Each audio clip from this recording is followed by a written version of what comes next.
Good morning. This is Dylan Jovine Behind the Markets. Happy Wednesday. Today's Wednesday, February 25th. We are almost to March. Very exciting. Anyway, today I'd like to talk about the real sell-off we had on Monday. And really, two things drove that sell-off. One is what we discussed yesterday, tariffs, just the uncertainty. Business likes certainty. Remember, if you're Ford or GM and you're debating where to make a factory, you say to yourself, do I make it in Canada, Mexico, US? Well, what are the deals with the tariffs? It's just a stew. Anyway, the other big reason is less talked about, but something I wanted to talk about with you is this article by Citrini Research that basically asks the question, what if AI is so bullish for the economy that it's actually bearish? And what they mean by that is the thing that we've been talking about, we started to talk about in the past few weeks, which is the fact that AI is going to start chewing up software. And I'm going to give you an example. At our firm, we post a lot of videos, these video campaigns where we're teasing out research reports. And all of a sudden, just in our own business, we can have AI host these videos, basically. So the firm that was providing these videos to us and charging us $8 to 10 grand a month, we can get it done for a few $100s a month now.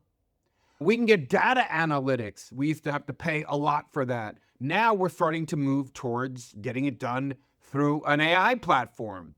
We can have agents, AI agents now, fetch it. And this is the important thing that I've really been trying to get across to the people on my team. When we started talking about it here Behind the Markets, what I'd say to my team was, look, this has changed. In the fourth quarter of 2025, AI in the fourth quarter of 2025 and now is not the same AI that we were playing with 2 years ago. It is much better. And at our firm, I want everybody at my company to run their offense, to run their productive process through AI. And what we are finding is that it is making everything we do faster, better, and less expensive.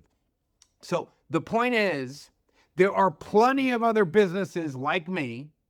And what Citrini Research in this great article, and look it up, it's spelled Citrini Research.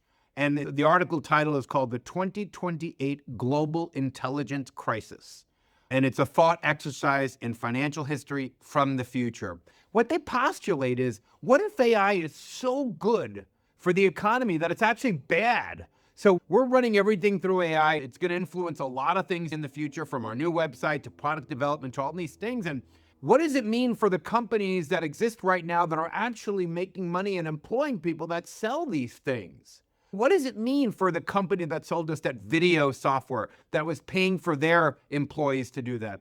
What does it mean for data providers, as we talked about last week? Because now we could pull data basically right from the SEC's website. We don't even need an intermediary. We could pull it from the SEC website and customize it the way we want to look at it. We're starting to play with that. So that is why companies like S&P Global and FactSet Research and Morningstar and all these companies really sold off a lot.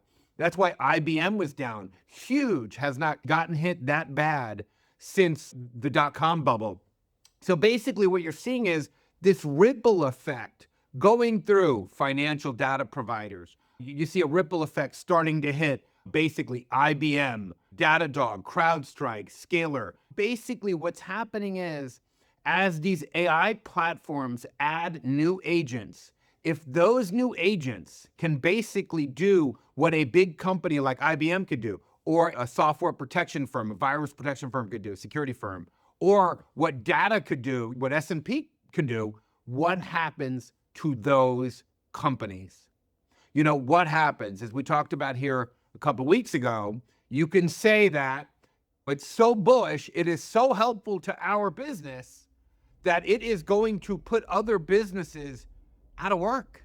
So what this report does, it's very, very clever what this guy did. He does this thought experiment. He's imagining writing down what happened from the future.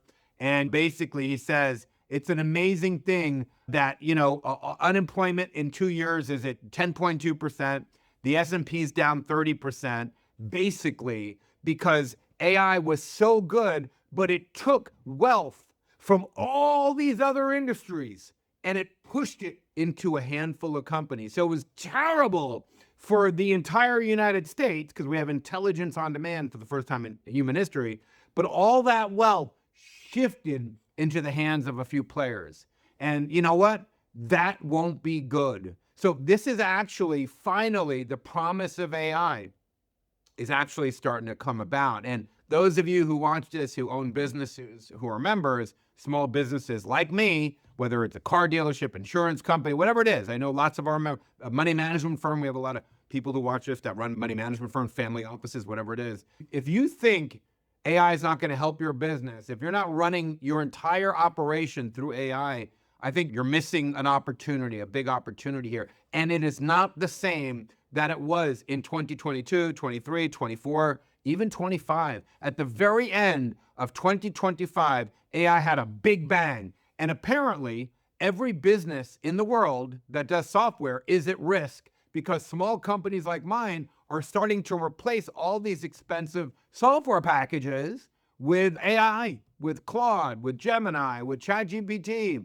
So it's really going to cause a lot of dislocation. And remember something, when you see a lot of white collar unemployment, you will see more political instability. So we are headed, this has the potential to head for rocky times. And I hope the president really talks about a settlement on how, we need leadership on this one. You can't leave this kind of stuff into the hands of private companies. The ramifications are too big. There needs to be policy from Washington. Anyway, that's all I have. Have a wonderful day. I will see you tomorrow.